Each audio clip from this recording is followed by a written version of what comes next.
Vamos a comenzar entonces.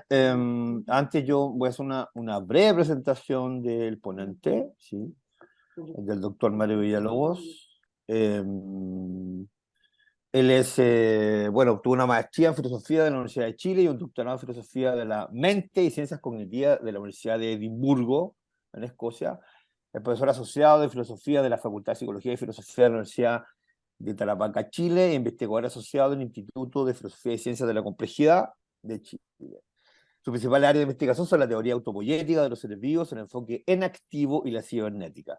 En particular, desarrolla y defiende un enfoque naturalista estricto de la ciencia cognitiva que considera una reconstrucción filosófica y una profundización de la cibernética de Ashby y la biología de la cognición de Maturana. ¿Sí? Está su afiliación institucional es la Universidad de Tarapacá y el Instituto de Filosofía de la Ciencia de la Complejidad.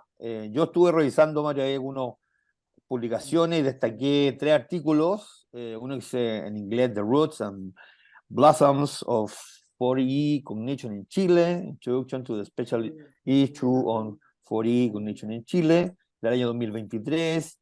Otro, Autopoietic Theory and Activism and Their Incommensurable Marks of the Cognitive, del 2021. Y uno del 2019 que es Living Beings as Autopoietic Bodies. ¿Sí? Yo quería agradecer a nombre de la escuela también la presencia del doctor Villalobos, ¿sí?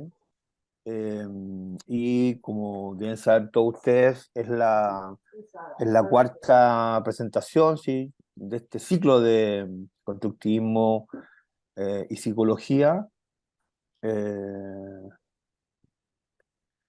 Eh, Perdón, ¿tú querías decir algo, Rolfo?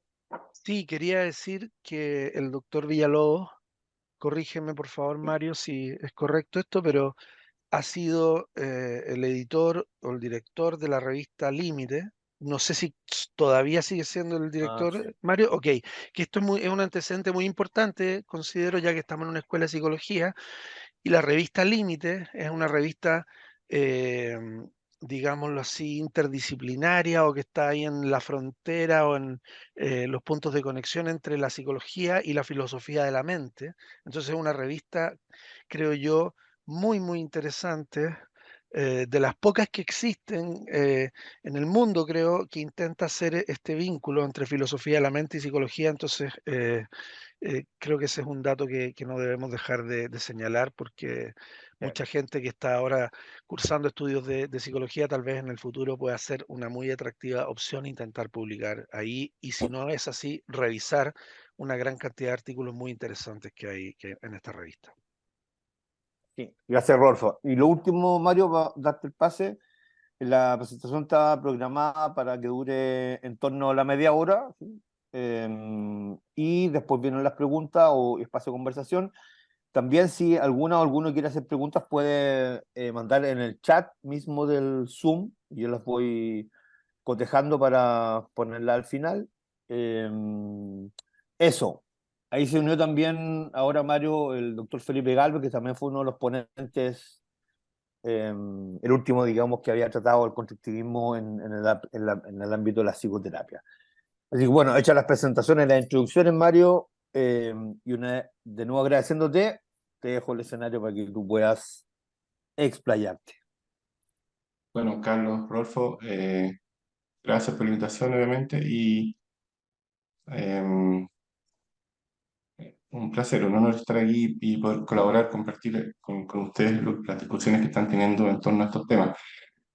Eh, bueno, y lo que voy a tratar de hacer es compartir parte de lo que es mi investigación actual y un poco lo que he estado haciendo el último tiempo y que conecta con el tema del constructivismo.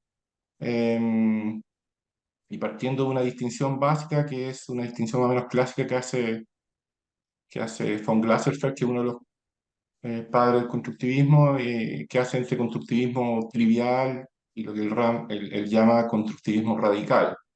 Y lo que voy a tratar de hacer es tratar de ilustrar esta distinción a través de dos corrientes teóricas que están contemporáneas, digamos, y cómo podemos nosotros apreciar entonces esta diferencia de qué sería algo así como un constructivismo trivial y radical según como entiende von Glaser. Em, y quiero partir con evocando este ejercicio de cuán difícil es ponerse los zapatos del otro, ¿no? Aquí está la famosa, el mito o leyenda, o no sé si tenía realidad histórica, pero la famosa espada de Damocles, ¿cierto? Ustedes ven ahí a Damocles, que era un cortesano muy adulador que envidiaba la vida de placeres y de todos los beneficios que disfrutaba el rey. Y entonces el rey un día le dice, bueno, ¿te quieres poner en mi lugar? ¿Quieres saber cómo es? Y le sirve esta cena, esta fiesta con mujeres, bailarinas y todo. Y de pronto, cuando ya Damocles se dispone a disfrutar de esto y sentir lo que era ser rey, mira hacia arriba y se da cuenta que está colgando esta espada, ¿cierto? De un hilo de crin de caballo y que en cualquier momento se va a cortar y se le quita todo el apetito, se le quitan todas las ganas de disfrutar de la fiesta y dice, no, por favor, sáquenme, ya no quiero estar en tus zapatos, ¿no? Este ejercicio es interesante porque en, en el constructivismo que voy a tratar aquí, que es en el que voy a profundizar, que es el de la teoría autopoyética, que es un constructivismo que podríamos llamar, yo creo, con toda propiedad chilensis, es de producción nacional. Lo interesante que tiene es que parte desde una reflexión de ponerse en los zapatos del cerebro, pero ponerse en serio. O sea, tratar de tomar ese lugar y tratar de entender qué pasa ahí. Y de ahí se daría una serie de posturas en teoría cognitiva y filosóficas que podemos denominar claramente constructivistas. Y la vamos a contrastar, voy a partir contrastándola con una teoría, una corriente teórica que está muy de moda realmente en ciencias cognitivas, que son las teorías predictivas. ¿Ya? Que también las teorías predictivas parten haciendo este mismo ejercicio. ¿Ya? O sea, una forma importante de motivar este ejercicio es ponerse en los zapatos o en el lugar, en este caso, ejemplo, del cerebro de la rana. ¿Ya? Entonces el observador se hace las preguntas de cómo la rana logra, por ejemplo, percibir la mosca y lanzar hacia la lengua y capturarla. ¿Cómo hace ese fit con el ambiente, con la realidad? El problema es la percepción. Y voy a ir rápido porque no es el punto de detenerse en esta teoría en los detalles. Pero quiero enfocarme más en las consecuencias filosóficas. Pero básicamente lo que esta teoría dice, bueno, si nosotros hacemos este ejercicio de tratar de entender lo que el cerebro de la rana tiene a la mano para poder resolver este problema de cómo captar la mosca en el aire, nos vamos a dar cuenta que en realidad los cerebros lo único que tiene a la mano son sus propias dinámicas neuronales. Y tiene la entrada, el flujo de las sensaciones que van llegando en la retina. ¿Ya? Eh, pero el cerebro, digamos, que de la rana que está encerrado ahí dentro de la cabeza de la rana, ¿cierto? No tiene un acceso directo al mundo externo. ¿Ya? Por lo tanto, de alguna forma tiene que resolver este problema de tratar de inferir o tratar de adivinar un poco, ¿cierto? ¿A qué puede corresponder en el mundo externo este flujo de estímulos que está recibiendo? ¿Ya? Ese es más o menos el esquema en estas teorías. ¿Ya? Entonces el cerebro trata de adivinar qué hay allá afuera, porque no tiene un acceso directo. El problema aquí es de carácter informacional, o sea, el cerebro dice, bueno, me está llegando esta información, este flujo de sensaciones, y yo tengo que inferir acerca de qué es esta información. Esta información es portadora de qué, quién la produjo, y yo tengo que tratar de adivinar eso, ¿no? Entonces el problema es informacional y la solución que estas teorías proponen es que el cerebro entonces funcionaría como una especie de modelo generativo interno y en virtud del cual se están produciendo constantemente predicciones, ¿ah? Eh, que tratan de anticipar lo que va a venir como estímulo dada la experiencia previa que está teniendo el cerebro con el mundo. Eh, entonces, de alguna forma, el cerebro lo que hace aquí es, y lo dicen literalmente, y aquí está digamos, la característica constructivista, es alucinar en el fondo, ¿ya? Pero alucinar de una forma controlada. O sea, la percepción sería una alucinación controlada. Alucinación porque no es que el cerebro reciba esta información y la analice, sino que antes de que llegue ya está generando, ¿ya?, un producto interno, que es un modelo, que es una adivinanza, por así decirlo, una anticipación, y eso en realidad no surge de una constatación de la realidad, sino que lo crea, simplemente lo inventa, ya, es como es una alucinación. Pero el punto es que los mecanismos de predicción y de corrección de error que propone la teoría hacen que esta alucinación esté siempre controlada, ¿ya? Hay veces en que ciertas condiciones se puede descontrolar y tenemos lo que es propiamente un cuadro, puede ser lógico, ese yo, de alucinación, pero la percepción no sería sino en el fondo alucinación, pero es controlada, ¿ya?, haciendo fit con la realidad. Estas son teorías que von Glaserfeld llamaría constructivismo trivial. ¿Y por qué lo llamaría así? Porque, claro, está el componente constructivista en el sentido que estas teorías rechazan o están completamente en el polo opuesto a una teoría empirista, clásica, que diría que la percepción es recepción, básicamente. La mente, cerebro, como un sistema pasivo que tiene que recibir, reflejar o reproducir de alguna manera lo que le está llegando. Aquí el flujo es a la inversa, el flujo es top-down. Es parte del cerebro produciendo activamente su modelo y después corrigiéndolo según el input que le va llegando. Eh, Aquí hay una pequeña, simplemente, taxonomía de las formas que hay de estas teorías predictivas. Y este cuadrito lo dejo en vacío porque es el cuadrito que va a llenar la teoría autopoyética con su particular combinación de constructivismo. Ahora, ¿por qué se llama? ¿Por qué le diríamos que esto es trivial? Porque solamente se refiere a los mecanismos cerebrales o los mecanismos psicológicos que ustedes quieren que están involucrados en la percepción. Pero estas teorías no se pronuncian acerca de una cuestión que es más epistemológica, filosófica, que es sobre el estatus de esa realidad que está afuera, ¿ya? Y si esa realidad hay fundamento para decir que es una realidad externa o independiente del organismo o el sujeto que está percibiendo, ¿ya? Y esa es la diferencia fundamental para von Glaserfeld, que dice, bueno, solamente el constructivismo radical es el que abraza esta tesis más epistemológica que dice que no hay fundamento, no hay base operacional para afirmar que nosotros tenemos acceso, siquiera incluso mediado, a una realidad independiente, ¿ya? Em, y eso entonces es el constructivismo radical. Y una teoría exponente de este constructivismo radical, teoría de la percepción, es la teoría autopoyética de la cognición, ¿ya?, que parte de la misma motivación, parte del mismo punto de partida, o sea, ponernos en los zapatos del cerebro y ver cómo hace la rana para captar la mosca, cómo percibe. Pero, ¿dónde está la diferencia crucial, creo yo? Es que aquí nos metemos, ¿cierto?, dentro de la red neuronal de la rana, pero hay una cosa muy importante que hace la teoría autopoyética, que las preguntas que trae el observador, cuando nosotros nos metemos en los zapatos del cerebro de la rana, las preguntas que eran válidas como cientistas cognitivos cuando estábamos como observadores, las tenemos que eliminar.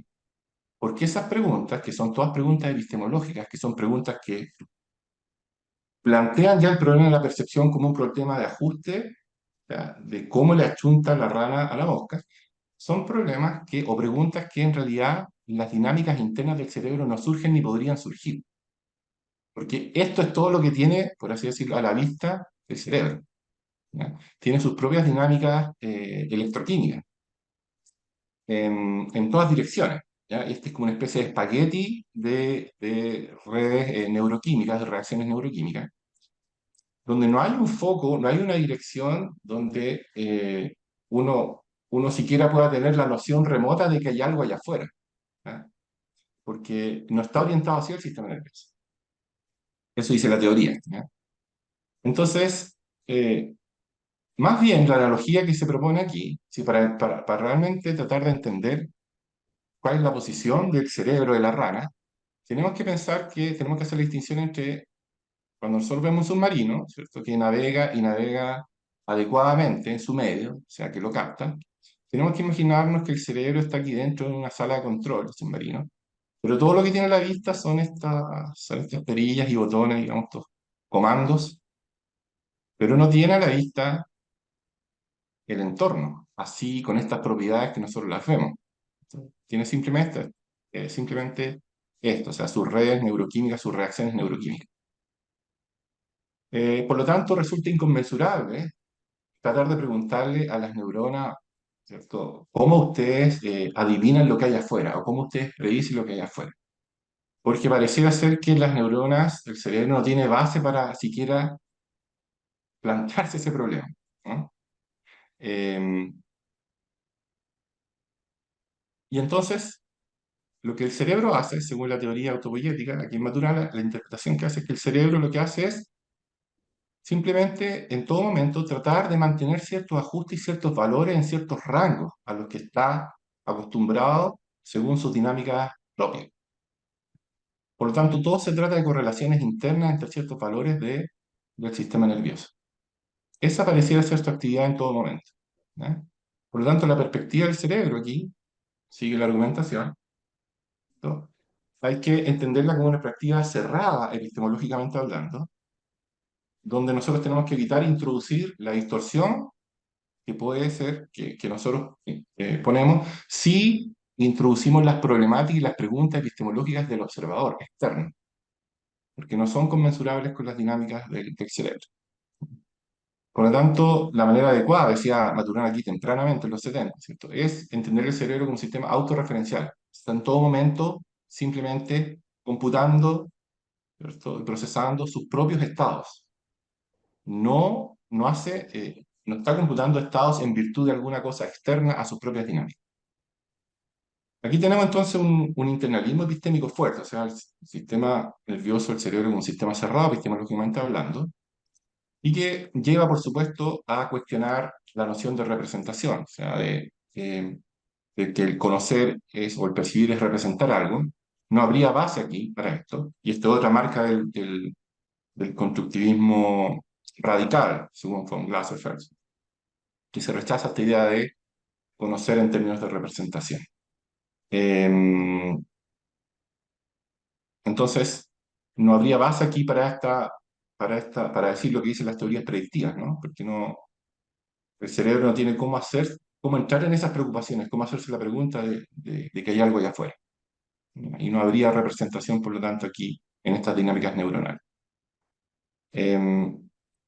Ahora, la pregunta que uno podría hacer, si es que aceptamos esto, supongamos que aceptamos esto que dice la teoría autopoyética de Maturana, pero entonces, ¿cómo, cómo el cerebro responde adecuadamente si no está adivinando? ¿Y qué diablo está haciendo el cerebro entonces cuando ocurre eso que llamamos percepción? Bueno, el cerebro está haciendo networking interno, ¿cierto? Las neuronas están conversando entre ellas. Pero ¿cómo si las neuronas están conversando entre ellas y nunca están conversando acerca de lo que está pasando allá afuera? ¿Cómo, por así decirlo, le achuntan en lo que tienen que hacer? ¿Cómo es que sí, generan una dinámica tal que al final los nervios motores terminan comandando a la lengua que apunta en cierta dirección y ahí justo está la mosca, ¿cierto? Y se la comen. ¿Cómo pasa eso si es que las neuronas están simplemente hablando para ellas, entre ellas? Bueno, aquí el concepto clave es homeostasis. O sea, el sistema nervioso está en un constante equilibrio interno, no está actuando en función del entorno, está en un equilibrio interno, pero resulta que ese equilibrio interno, que es fundamentalmente un equilibrio energético, el cerebro está preocupado, por así decirlo, cada neurona está preocupada de mantener sus propios niveles de ATP y de energía dentro de ciertos rangos, pero cada neurona está amarrada a esas dinámicas homeostáticas de las otras, y así sucesivamente, que toda la red resulta armónica internamente en sus demandas energéticas, en sus demandas de equilibrio, son de energía. Voy a saltarme aquí, ya hice el punto este de la comparación con las otras teorías. Y estas demandas energéticas que hace el cerebro internamente están desde un inicio, amarradas y coordinadas o en acoplamiento estructural con el resto de las dinámicas homeostáticas del organismo que el sistema nervioso integra. Esto desde las primeras diferenciaciones de las células nerviosas, de las capas ectodérmicas, los primeros esbozos neurales en el organismo, desde ese primer momento, las neuronas están en acoplamiento estructural y en coordinación con el resto de las dinámicas del organismo y a través del organismo con las dinámicas externas del ambiente. Por lo tanto, en realidad aquí en la teoría autopoietica uno desarma la pregunta acerca del ajuste y la adaptación. Esa pregunta inicial de cómo hace la rana para coordinarse adecuadamente con los estímulos del entorno, es una pregunta que llega tarde siempre aquí. El observador plantea esta pregunta tarde, porque antes de eso, la rana y el sistema nervioso ya están armonizados con el entorno. Y lo que uno ve es el flujo y el producto de esa armonización, o, si ustedes quieren, la conservación de esa armonización. Porque si uno revisa la historia de cómo el cerebro de la rana llegó a ser lo que es, y uno hace todo el curso de la diferenciación histológica, las capas embriológicas, ven cómo se van diferenciando las neuronas y formando tejidos, uno va a ver que desde el primer momento en que surge la primera neurona, por así decirlo, esa neurona surgió porque ya todas las condiciones de nicho estaban dadas. Si no, no podría haber surgido. Esta es una observación más o menos trivial si ustedes la revisan, ¿cierto? Bastante trivial, pero las cosas triviales son las que realmente se basan por alto. Las neuronas, cuando empiezan a hacer aparición en el organismo, empiezan a hacer aparición, por así decirlo, porque el sistema mismo ya la está esperando. Las condiciones fisiológicas están dadas. Por lo tanto, la neurona llega a un nicho donde va a estar coordinada y adaptada, ¿eh? En condiciones fisiológicas normales. Y de ahí eso no se interrumpe, simplemente sigue el proceso de diferenciación embrionaria hasta que madura un sistema nervioso. Y todo esto en conjunto con que el organismo está en acoplamiento y en coordinación con su entorno. El líquido amniótico, lo que está recibiendo nutrientes de, ¿cierto? Del organismo. Y después cuando sale ya al entorno, ¿cierto? En ningún momento se ha interrumpido esa armonía original o esa coordinación original, donde el sistema nervioso nunca tuvo que preocuparse de lo que pasaba allá afuera, simplemente atendiendo a sus dinámicas internas de equilibrio, por un efecto de coordinación, está en adaptación con todo el resto. Y lo que uno ve con la rana, ¿cierto? Achuntándole a la mosca, no es sino la continuidad de esa adaptación original. Eh, Y aquí tenemos entonces una forma de constructivismo radical, sería en este caso la percepción. En realidad no hay problema de la percepción para el sistema nervioso como nosotros lo entendemos, desde una postura de observador externo.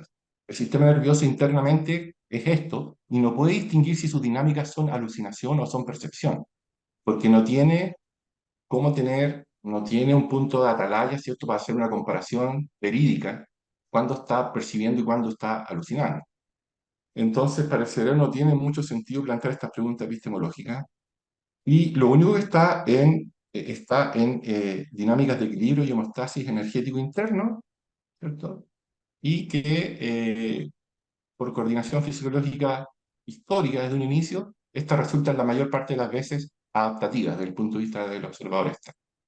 Esta sería entonces una forma de constructivismo radical. Y el sello que tiene aquí en esta construcción que hace Maturana, que es una escuela chilense, y le digo yo, es que parte precisamente de consideraciones biológicas del sistema nervioso. La otra forma de constructivismo radical parten generalmente de una postura más bien filosófica o tienen una ascendente filosófica, motivado por la filosofía kantiana u otras formas de filosofía idealista. Y en cambio aquí es interesante porque la entrada, digamos, es más atender a las dinámicas del sistema nervioso y buscar una interpretación teórica acerca de sus dinámicas. ¿Mm? Bueno, eso básicamente, estoy tratando de ir los 30 minutos, ¿no?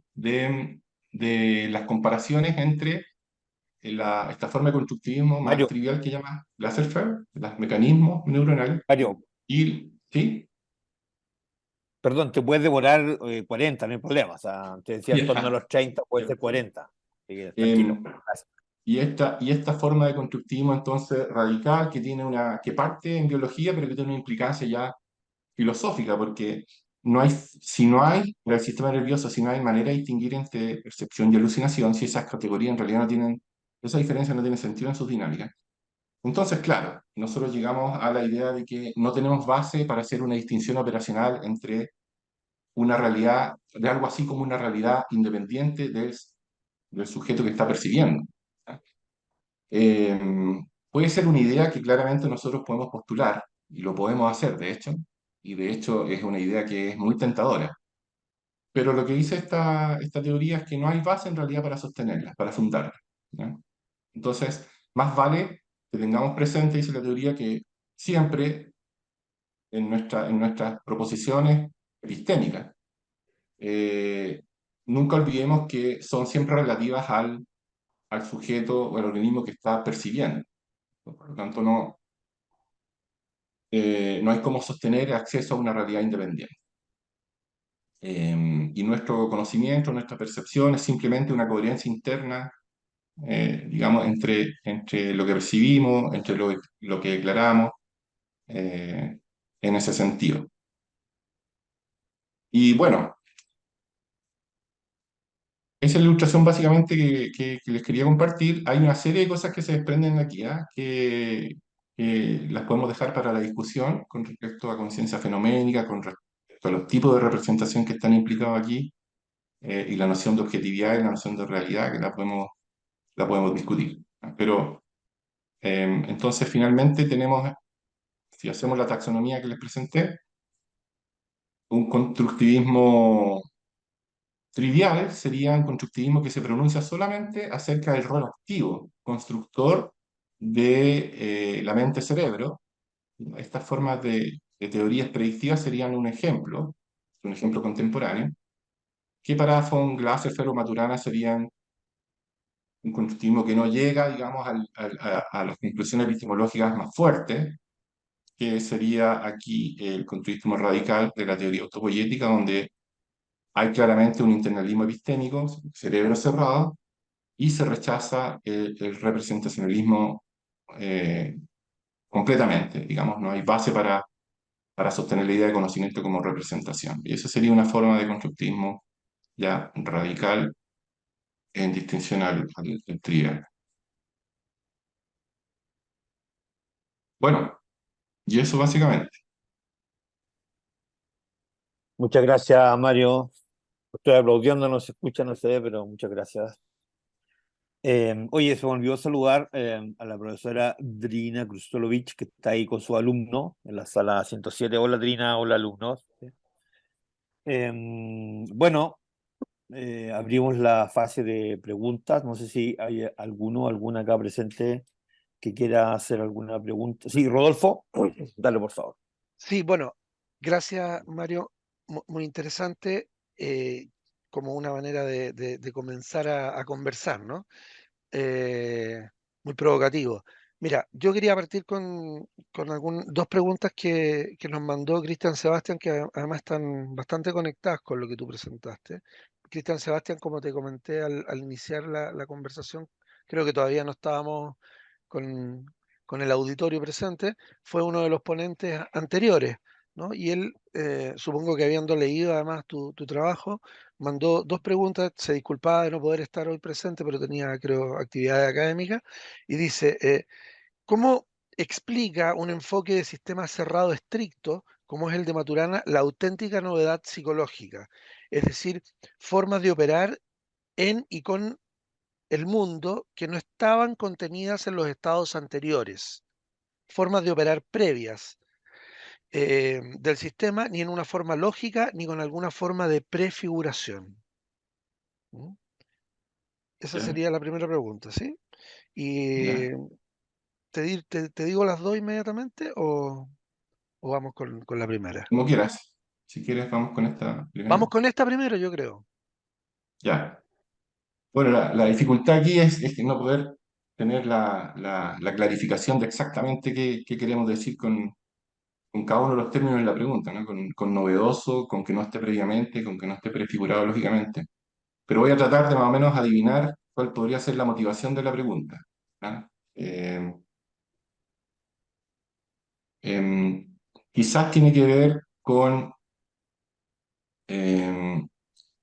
la pregunta por,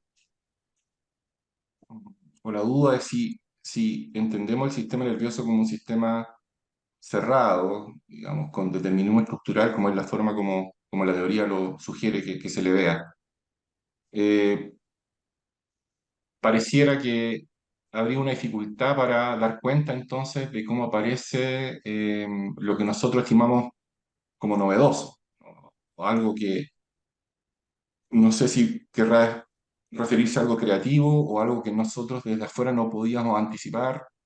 em, em, pero bueno, creo que la respuesta que tendría que dar aquí la teoría, ¿no? Es que hay hay una apariencia, no sé si se refiere a esto, pero hay una apariencia de anticipación, ¿verdad? O de predicción que hace el sistema nervioso cuando el observador introduce el eje temporal o el rango temporal con que él puede describir las dinámicas del cerebro como si estas fueran parámetros con el que el cerebro mismo opera. Es una distinción que hace, en la que acentúa mucho Maturana, ¿cierto? En sus reflexiones, que es precisamente tratar de no introducir, ¿cierto?, en las dinámicas del cerebro parámetros que tienen que ver con los aparatos descriptivos que nosotros tenemos. Porque ahí es probablemente donde se produce este espacio para que surjan estas preguntas, ese de rompecabezas de cómo diablo lo hace, ¿cierto? Si yo veo que el cerebro está produciendo cosas que no podía saberlas, que las está anticipando, y cómo lo hace.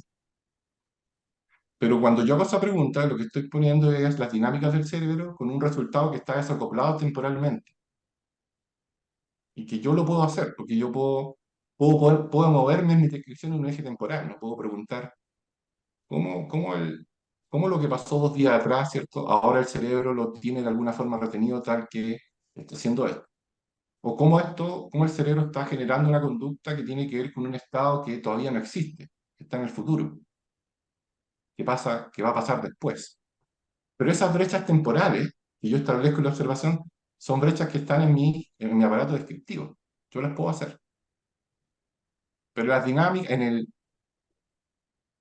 el ahora, de las dinámicas estructurales de la neurona, no pasa eso. O esos parámetros no entran. Lo que sí puede pasar es que ciertos procesos, ciertas dinámicas que antes estaban desacoplados, ahora se pueden acoplar, pueden formar un conglomerado, y algo que antes no gatillaba una respuesta, ahora la gatilla por otra vía. Y ese yo lo puedo interpretar como una anticipación o algo así. Em, Ahora, con respecto a lo estrictamente novedoso claro, creo que esa es la pregunta, ¿no? Lo nuevo o algo así, ¿verdad? Em, yo no veo dónde estaría el challenge, digamos, ahí para esta interpretación del sistema nervioso. Tendría que, tendría que tener una clarificación de exactamente dónde está el problema en la pregunta. Mm. Dice, ¿cómo explica un enfoque de sistema cerrado estricto la auténtica novedad psicológica? Y pone paréntesis, es decir, formas de operar en y con el mundo que no estaban contenidas en los estados anteriores, o sea, en formas de operar previas.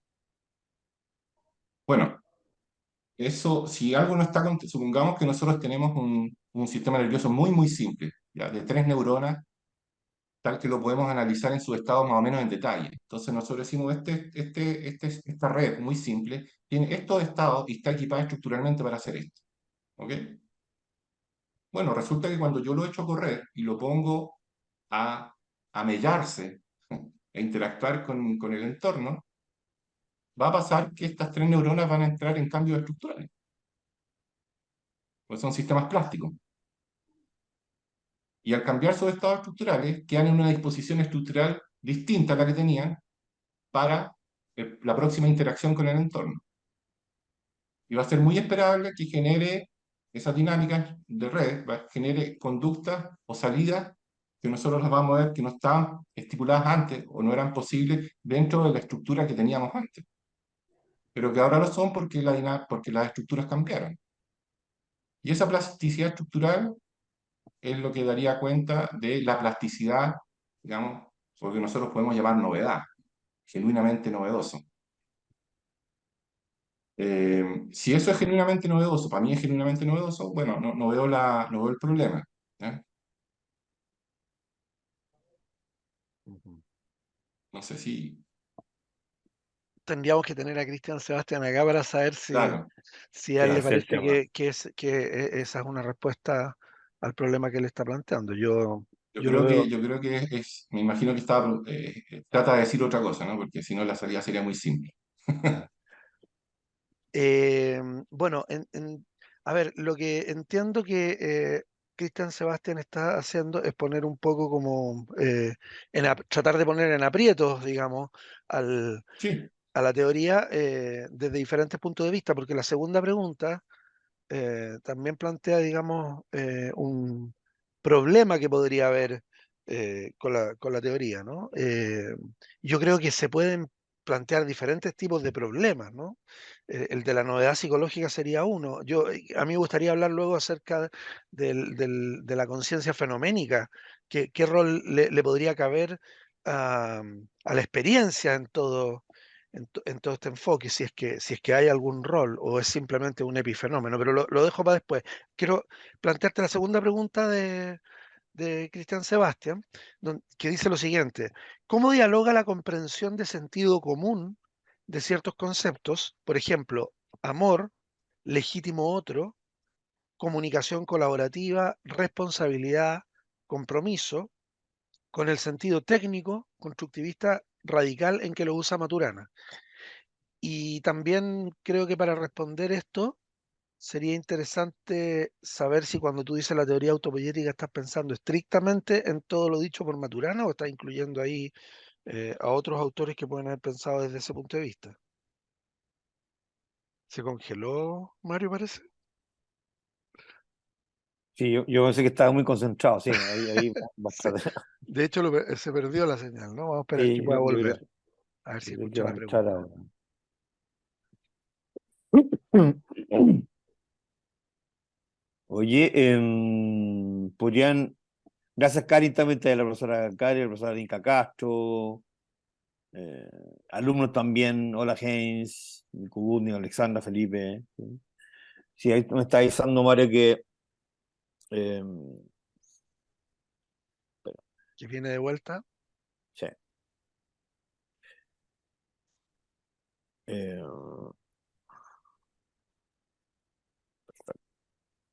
Caterina Navarro, Claudia Torres, Matías Jiménez, hola, Daniela, Felipe, Alexandra, Claudia.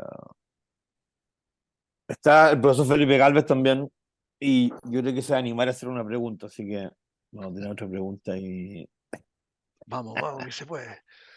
vamos, Felipe. ¿Qué te dice Mario que viene? Está intentando conectarse, ¿no? Claro, me dice que me dice que se le cayó la señal y que le dije que entrara otra vez, pero espérame, déjame, me voy a mutear para llamarlo mejor. Ya, Permiso. Sí, está con un problema de desconexión y va a hacer la reinicio el computador, así que vamos a tener unos minutos de espera. ¿Sí?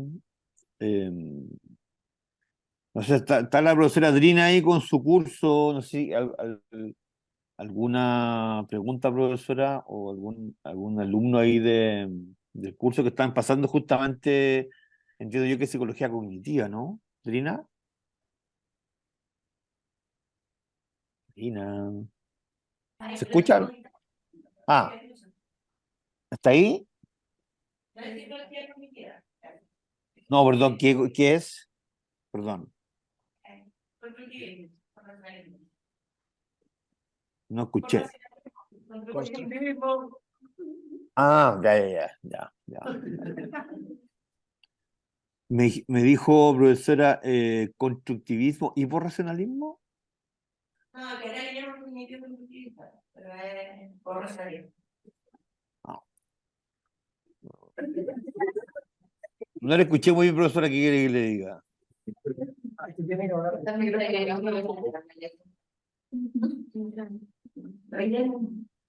Que estaba diciendo que acá en la escuela lo llaman psicología, o sea, cognitivo constructivista, pero que es por racionalismo.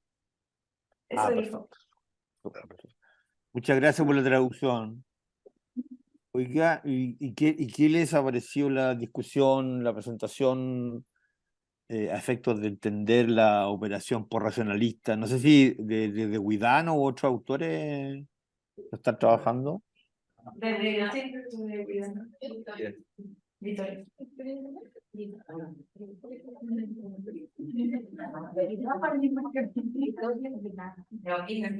Estaba muy interesante.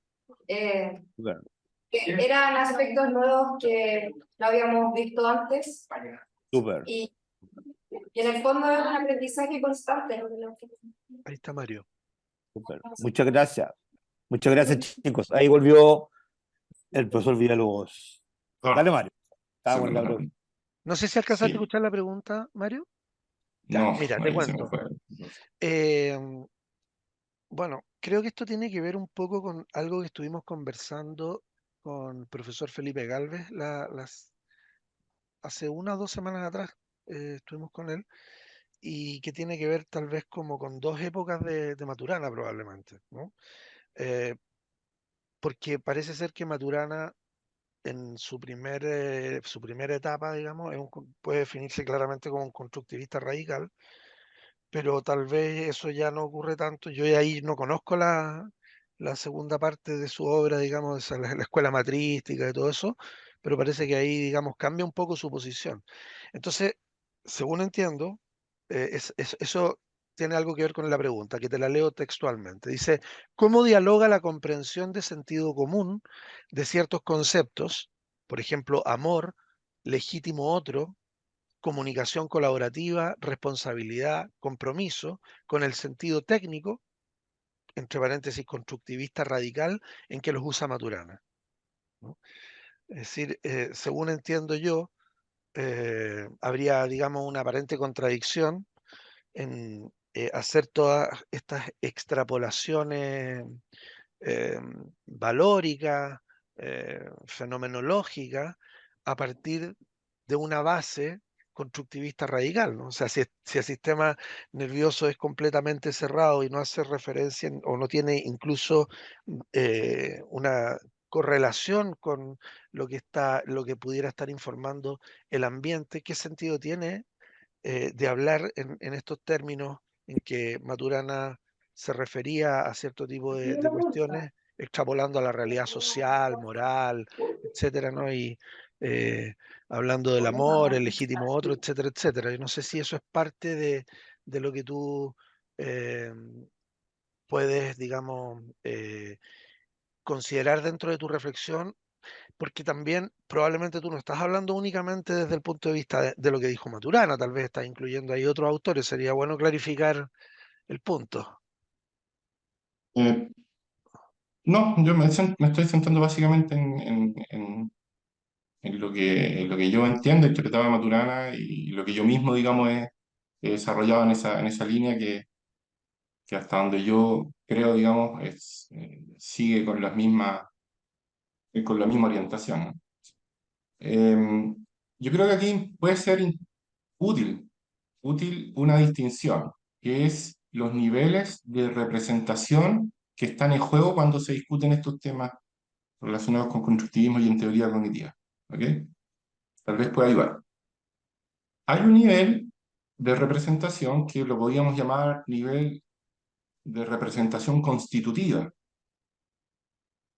que es el nivel personal, el nivel experiencial, el nivel fenoménico de esto que nosotros estamos ahora compartiendo como una experiencia fenoménica, ¿no? En la experiencia. Y el representacionalismo constitutivo dice que mi contenido fenoménico experiencial ahora por ejemplo perceptual, es una representación de una realidad externa. ¿Ok? Ese es el representacionalismo constitutivo. Pero hay otra forma, hay un nivel que está más abajo, que es el nivel subpersonal, que es donde generalmente es el nivel que les importa a las teorías cognitivas, que es acerca de los mecanismos subpersonales neurales que habilitan o posibilitan la experiencia de la percepción. Son, se le puede llamar representacionalismo habilitante. Y en ese nivel, la discusión es si acaso los mecanismos neurales que están en la base de la percepción son ellos mecanismos de carácter representacional. Es decir, si las dinámicas neuronales implementan mecanismos que de alguna forma tienen contenido semántico o representacional, de alguna forma, ¿cierto?, con respecto al entorno. Esos son dos niveles distintos y uno puede ser antirrepresentacionalista en uno y no en el otro. ¿Ya? Son dos cosas distintas. McDowell, por ejemplo, un filósofo sería no representacionalista constitutivo, pero podría admitir a un nivel subpersonal un representacionalismo habilitante, por ejemplo. Ahora, en este caso, en la teoría maturana, el rechazo de la representación era a los dos niveles. Cuando nosotros nos pronunciamos acerca de esto, de la experiencia, y decimos el otro, y cómo convivimos, y toda esta cosa, estamos hablando a nivel de el mundo fenoménico, estamos hablando a nivel personal experiencial. Ahí nos estamos pronunciando con respecto a eso. Y ese nivel, aunque no es una representación de un mundo externo, especifica un mundo externo. El constructivismo no rechaza la idea de que hay un mundo. El constructivismo incluso no rechaza la idea de que hay una realidad. No es un antirrealismo a secas. Lo que cuestiona o lo que cualifica es el modo específico o el coeficiente específico filosófico de esa realidad. Hay una realidad, ¿en qué sentido? En el sentido que nosotros tenemos en nuestra experiencia una región o un área que la consideramos que es un área que no se sujeta o no está a merced, por ejemplo, de nuestros deseos, de nuestras voliciones. ¿Ya? Y generalmente nosotros llamamos a eso realidad. Tú no puedes modificar la realidad a tu antojo. Claro, eso es así. Pero otra cosa es decir que toda esa región experiencial, ¿cierto?, tiene un estatus de existencia independiente del observador. Eso es lo que en la teoría constructivista radical se rechaza, porque no tiene base, no tenemos cómo dirimir eso. ¿Ya? Pero, de que tenemos este mundo experiencial, lo tenemos. Lo tenemos. Y que en ese mundo experiencial nos encontramos con otros, lo hacemos. Lo que no sabemos es si este mundo experiencial es una mera apariencia o se corresponde con un mundo en sí, como diría Kant, ¿no? Con un mundo que existe con esas características independientes de que nosotros estemos en nuestra presencia haciendo estas distinciones. Eso no tenemos cómo saber. Y esa es la idea de realidad que se rechaza. ¿Ya? Tampoco, por ejemplo, se rechaza la idea de representación en términos de representación simbólica o la que nosotros usamos. ¿Ya? Tampoco es eso. Lo que se rechaza nuevamente es la idea de representación en este sentido de cognición primaria, es decir, si los contenidos fenoménicos de mi experiencia son una representación o no de una realidad independiente. Eso es lo que se desecha aquí. Pero las dinámicas de representación, en el sentido trivial o coloquial, si tú quieres, no se rechazan porque no tiene sentido. Nosotros hacemos representaciones, ¿no? El arte, el teatro es una representación de algo, nosotros tomamos los símbolos como una representación de algo, nosotros tenemos dinámicas intencionales, podemos hacer referencia, tenemos lenguaje. Con el lenguaje podemos representar. ¿Ya? Lo que pasa es que Maturana dice que ese no es la función del lenguaje, no surgió por eso o para eso, para representar un mundo externo. Surgió como una orientación conceptual. conductual, perfecto, uno lo admite. Pero eso no niega que nosotros podamos representar con el lenguaje.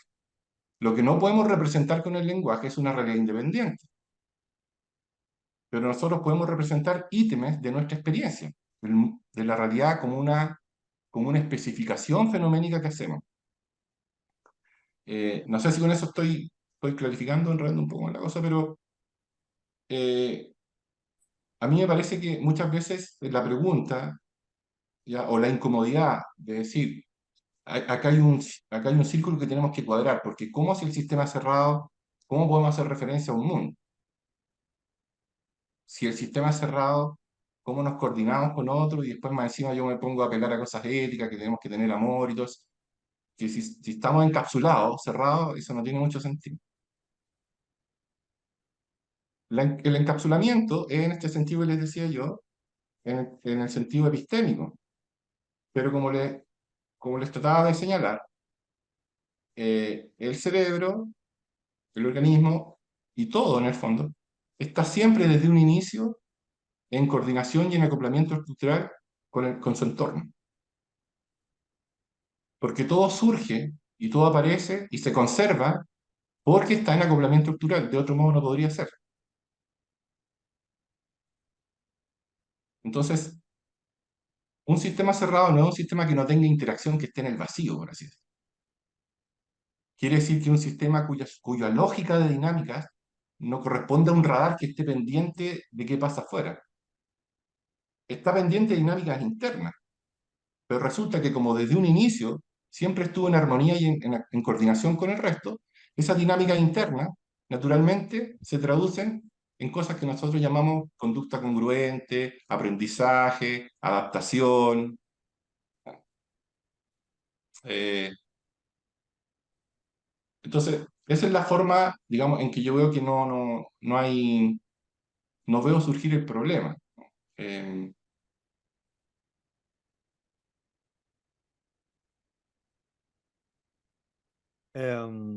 Mario, está acá también el profesor doctor Felipe Galvez, que es docente de la escuela, también de la Escuela de Psicología de la Universidad de Chile y ponente también de estos conversadores, que parece que quería hacer una pregunta. Felipe, por favor, gracias. Hola Mario, muchas gracias por la presentación. Te quería hacer un comentario y una pregunta muy sencilla. Primero el comentario era que me da mucho gusto volver a escuchar este tipo de discursos que en algún momento para nosotros que trabajamos en constructivismo y en el área clínica estuvieron mucho más presentes y después se fueron como eliminando un poco. Me hace mucho recordar tu habilidad para explicar cosas complejas con palabras simples a la habilidad de los mismos maestros que tú estudias, del mismo Maturana y de otros. Entonces, mi primer comentario era en realidad como un reconocimiento y un agradecimiento a que nos explicaste algunas cosas complejas con palabras simples, entonces nos traes como la ciencia explicada.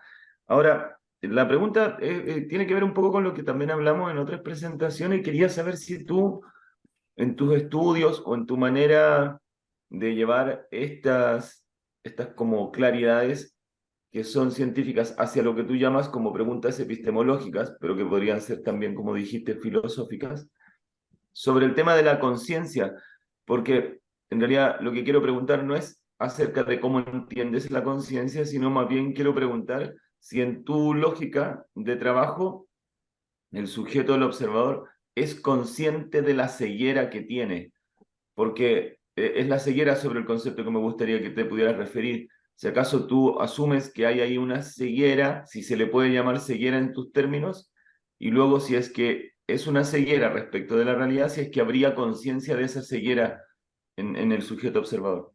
Eso te lo digo porque para nosotros es importante esa conciencia de esa ceguera, porque ser consciente de una ceguera para quienes trabajamos en clínica nos podría humildizar, ¿se entiende? En la relación con los otros.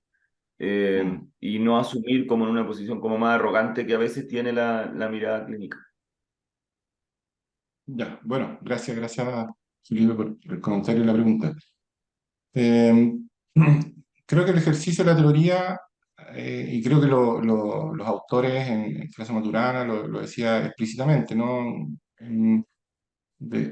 trataba de hacerse cargo de lo que ellos consideraban era una ceguera más o menos persistente o un punto ciego, digamos, en la práctica de la ciencia en general. Eh, y este punto ciego de no ver u olvidar el rol constitutivo que tiene el observador en el mundo que quiere conocer. Entonces, el punto ciego sería en este caso un punto ciego epistemológico, ¿no? O sea, la ceguera de olvidar que en todo momento el observador quien te está trayendo a la mano la experiencia que quiere escrutar, que se propone investigar. O sea, cuando yo enfrento lo que yo llamo una realidad, enfrento un fenómeno, un problema, los hechos, olvido generalmente que que yo estoy siendo parte constitutiva en todo momento de eso que se me presenta en primera instancia como un problema. ¿Ya? Eh, entonces, claro, ahí viene el llamado, es decir, sería mejor no enfrentar nuestras prácticas, la ciencia o lo que se deriva de la ciencia, olvidando esto, como si yo me enfrentara a una realidad independiente, a hechos independientes. Siempre sería mejor tratar de recordar que estamos teniendo un rol constitutivo, especificador, en eso que llamamos experiencia, realidad, hechos, fenómenos que queremos estudiar, o en el caso, qué sé yo, de la clínica, por ejemplo, ayudar a corregir o ayudar a aliviar algún sufrimiento. En ese sentido, claro, yo creo que es un llamado a tratar de superar esa ceguera, que claro, tiene implicancias en la práctica, tiene implicancias seguramente en cómo un psicólogo clínico se enfoca en su rol, ¿cierto? Lo cambia seguramente, lo transforma. Yo desconozco exactamente cómo, pero creo más o menos intuir en qué dirección iría, ¿no? Como tú dices, en, eh, en moderar o regular una posición de autoridad basada en ese presupuesto. ¿Ok? No de toda autoridad, porque la crítica que se desprende del constructivismo no es que hay que desarmar completamente, ¿cierto?, las dinámicas de autoridad, porque autoridad en el fondo es como las relaciones sociales, algo que alguien seguramente te otorga, ¿no? Tú no lo pides, la idea es no imponerlo, pero seguramente una voz de autoridad es la que te da a alguien. En una relación social te dice, bueno, yo a ti te quiero creer, ¿no? Según lo que te estoy conociendo, te voy a dar, ¿cierto?, un cierto estatus donde voy a depositar un grado de confianza, que no lo voy a depositar en esto en virtud de qué, de tu experiencia, de lo que tú haces, de lo que conoces, de lo que yo estoy viendo. Bueno, y tienes esa autoridad. Pero seguramente la autoridad que se está cuestionando de aquí es una autoridad que se quiere imponer por decreto, porque supuestamente yo tendría un acceso privilegiado, ¿cierto? Un conocimiento a una realidad independiente. O sea, ese tipo no. Así no. Pero otras formas pueden ser completamente legítimas y virtuosas, ¿no? Creo yo. Felipe, ¿quieres continuar la conversación? ¿No? No, no, vale, muchas gracias. Me interesaba mucho ese como idea también para sentirnos un poquitito más responsables, pero también liberados un poquito. Gracias. Gracias a ti.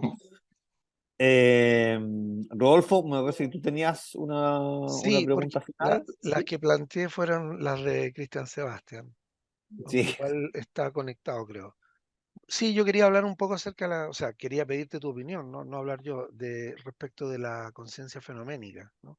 Ahora, según entendí, no sé si entendí bien, Mario, pero la teoría autopoyética no niega entonces la existencia de la conciencia fenoménica, ¿no? Solamente niega No, su estatus en términos de que esta conciencia esté reflejando algo del mundo, ¿no? O esté incluso correlacionada con el mundo, ¿no? no Pero o sea, correlacionada sí, correlacionada, sí, sí, sí, de todas maneras.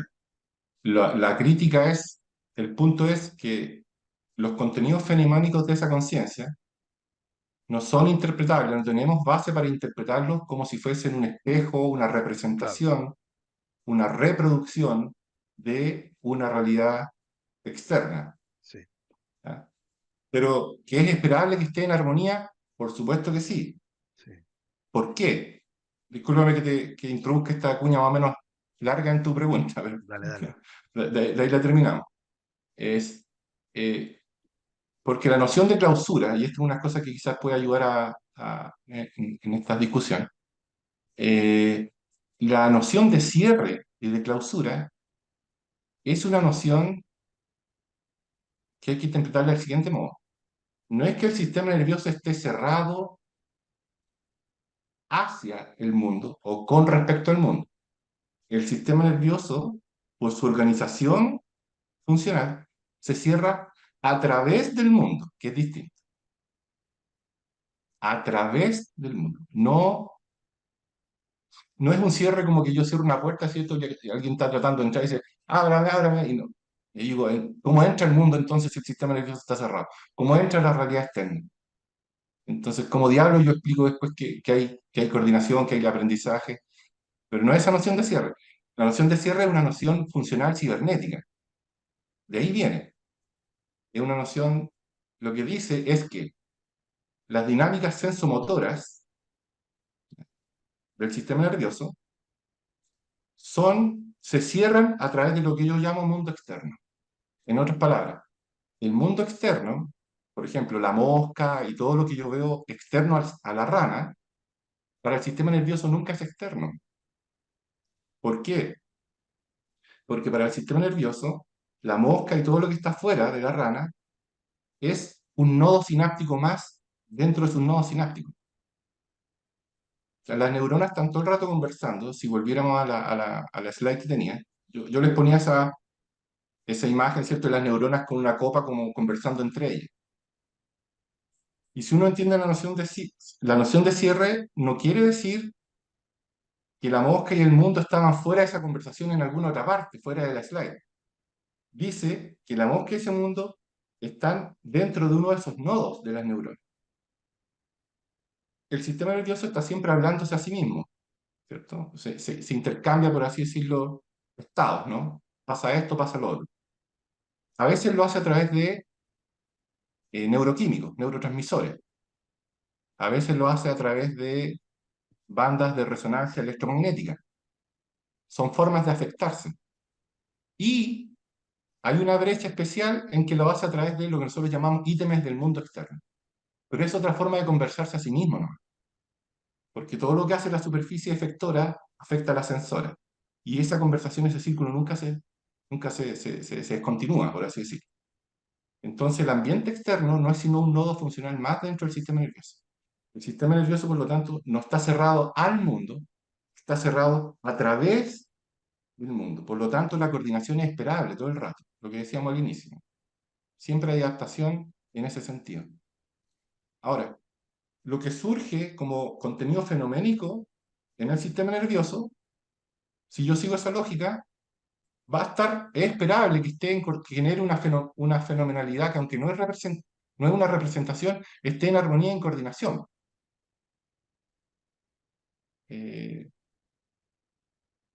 no, por ahí va la cosa. Sí. Y ahí termino mi paréntesis para O sea que que continúe cuando la pregunta. decimos que el sistema nervioso es un sistema cerrado, eso no significa una descontinuidad respecto al mundo. Por el contrario, No, pues sí, por el claro, sí, contrario. O sí. sea, Y estamos viendo que la rana está en todo el rato en interacción con la mosca, con su ambiente, con el claro, pasto, con el agua. sí, Nunca ha pasado que la rana llegó en paracaídas, ¿cierto? De una parte, no sé, de otra dimensión y de pronto se encontró con un nicho ecológico y se puso a ver cómo diablo yo me aquí. No, no fue así. Desde un inicio, desde que esa ranita surgió como entidad en el mundo, el nicho surgió en coordinación y en adaptación, todo el rato. La interacción es continua. Y ese sistema nervioso cuando surge siempre en conversación, se conversa a sí mismo utilizando el mundo. Se cierra a través del ambiente. No sé si se entiende. Por lo tanto, ese mundo externo nunca está fuera de las dinámicas funcionales del sistema nervioso. Lo que quiere decir la teoría es que el sistema nervioso no tiene cómo hacer una distinción. Él, en sus dinámicas, que está todo el rato hablándose así, si yo le dijera, oye, ¿y tú cómo haces para captar eso que está fuera? Y te diría, ¿qué es eso que está fuera? Si no hay ninguna cosa que esté fuera de mis dinámicas. es que hay una realidad externa que no eres tú. No, sí, todo el rato soy yo. Todo el rato soy yo hablándome a mí mismo. Esto es una coordinación interna. ¿Qué es eso de allá afuera? Para él es transparente, o sea, no tendría cómo hacer esa distinción. La puede hacer el observador que está en un dominio lingüístico descriptivo, pero digamos, el hardware del sistema nervioso no tiene cómo hacerla. Ese es el punto de la teoría. Bien, lo que yo te quería preguntar, bueno, entonces entiendo, digamos, la puntualización es que primero la conciencia fenoménica no deja de existir en todo este enfoque y en segundo lugar covaría o está, digamos, en un constante fluir, en un constante interacción. Las palabras aquí son un poco tramposas, ¿no es cierto? Porque Claro, siempre en las palabras está implícita esa distinción entre adentro y afuera, ¿no? Que no sería sí. correcta. Pero bueno, dejando eso de lado, lo que yo te quería preguntar es, bien, entendiendo que la conciencia fenoménica existe y no es un problema en este enfoque, ¿cuál es su rol? ¿Juega finalmente un rol adaptativo? ¿De qué manera? Porque ya que no representa el mundo, pero sí covaría con él, ¿para qué existe? Porque a mí me va quedando como la sensación de que vendría a ser como una especie de epifenómeno. O sea, los conductistas metodológicos decían eso, ¿no? No es que negamos la existencia de la mente en su sentido fenoménico, sino que decimos que no sirve para nada, es un epifenómeno, es la espuma de la ola, ¿no? Y a mí todo esto me recuerda un poco esa mirada. Y es una mirada difícil a mí me resulta muy difícil de asumir porque finalmente vivimos todo el tiempo en esta conciencia fenoménica, ¿no? Estamos todo el tiempo refiriéndonos a la experiencia que tenemos, a lo que nos pasa, a lo que creemos que le pasa al otro, y todo esto es simplemente una ilusión, digamos, que no tiene ningún sentido, que bien, la teoría autopoyética reconoce que existe, pero ¿cuál es su sentido? ¿Cumple algún rol adaptativo? ¿Cómo se vería desde este enfoque? Bueno, son preguntas, obviamente, son las que de alguna forma voy a tratar de abordar en este proyecto que estoy recién iniciando. ¿Ah? El, el- el tema de la conciencia fenoménica es un tema que está en la teoría autopoyética sin un abordaje dedicado. ¿Ya? No se desarrolló, no se puso al centro de ninguna pregunta, un problema. Estuvo asumido de alguna forma, ¿ah? Pero nunca problematizado. Entonces, hasta lo que yo puedo ver, este enfoque constructivista, primero, no tendría ninguna razón para negar la existencia de lo fenoménico, al contrario. ¿Cierto? Lo que hace es interpretarlo de otra forma, ¿eh? Pero no es una negación en ninguna parte. Ahora, no, estoy tratando de dilucidar e investigar qué estatus metafísico le podría otorgar la teoría. ¿Eh? Por ejemplo, si un epifenómeno, si una emergencia, si... No lo sé todavía. ¿Eh? Pero seguramente creo que lo que sí se podría decir es que si fuese un epifenómeno, supongamos que lo fuese, lo calificamos así simplemente por referencia a un ejercicio de explicación mecanística científica que estamos haciendo. Pero pero no debiéramos olvidar que todo lo que tenemos para hablar, incluso la ciencia, es nuestro mundo fenoménico experiencial. Entonces, mal podría yo decir, incluso si lo califico como un epifenómeno, mal podría decir, por ejemplo, que no tiene sentido y que por lo tanto pierde toda importancia o pierde toda relevancia. La pierde en el juego de las explicaciones mecanicistas, de la ciencia, por ejemplo. Claro, si yo me pongo ese delantal, me voy al laboratorio y estoy en ese ejercicio, cuando algo es calificado de epifenómeno, claro, pierde eficacia causal y queda degradado, por así decirlo, metafísicamente, ¿no? Humo, lo que queramos decir. Pero eso es mientras estoy jugando ese juego. Yo no veo razón porque yo tendría que después concluir fuera de ahí, ¿cierto? Que no tiene importancia, que por lo tanto, digamos, se disuelve toda base que podamos pronunciarnos acerca de la vida en común y todo este tipo de cosas. Porque en el fondo es el mundo que tenemos, el mundo experiencial, es el mundo fenoménico.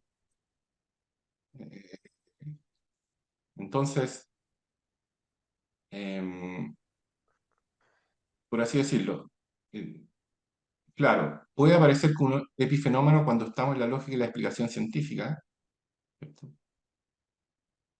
Pero la explicación científica es una forma de hacer sentido y dar coherencia a la experiencia.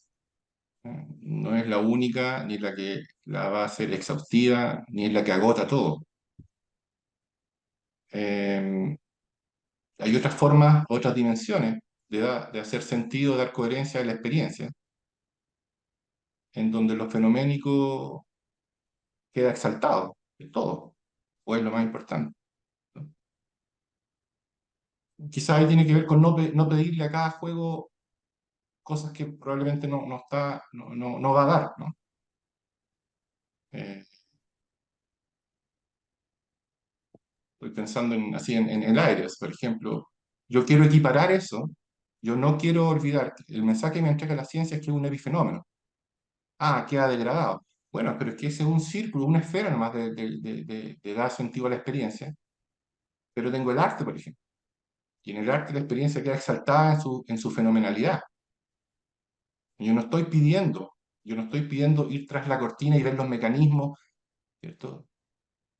Se trata de otro, es tan válido como la otra dimensión. Y si somos plurales en eso, bueno, la cosa quizás se equilibra, digamos, ya no tenemos para qué desesperarnos si se revela como un epifenómeno. ¿Ya? En la poesía ser un epifenómeno quizás es lo más cool que hay. Yo creo que Varela no estaría muy de acuerdo con eso, ¿no? Eh, claro, o sea, lo que yo entiendo de la obra de Varela, que obviamente está muy ligado a todo lo que estamos hablando, ¿no es cierto? Porque en su origen están los dos presentes, es que la conciencia juega un rol fundamental y explicable en términos científicos, digamos. Varela no consideraba que la conciencia fuese algo que solamente puede ser exaltado saliéndonos de la perspectiva científica, sino que justamente al interior de la perspectiva científica, lo que él estaba tratando de comprender todo el tiempo era cuáles eran sus características, qué rol jugaba, eh, qué función adaptativa eventualmente podía cumplir, y probablemente ahí está una de las diferencias más radicales entre Maturana y Varela, ¿no? Pero sí entiendo lo que está señalando y bueno, sí es verdad, tal vez haya que analizar cada cosa en su mérito, ¿no?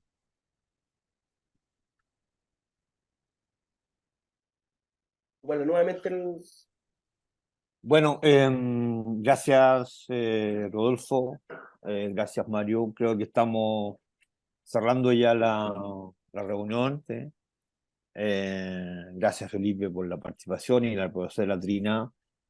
Damos por cerrado entonces. Te agradezco Mario, te agradecemos, eh, te aplaudimos también. Gracias por tu Gracias, ¿no? Gracias a ustedes. generosidad, por compartir con nosotros tu trabajo y tus interesantes reflexiones.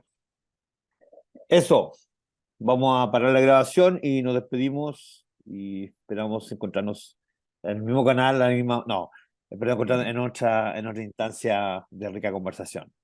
Buenas tardes a Gracias a todos. ustedes. Chao. Adiós. De nada, chao. Gracias. Chao. Chao.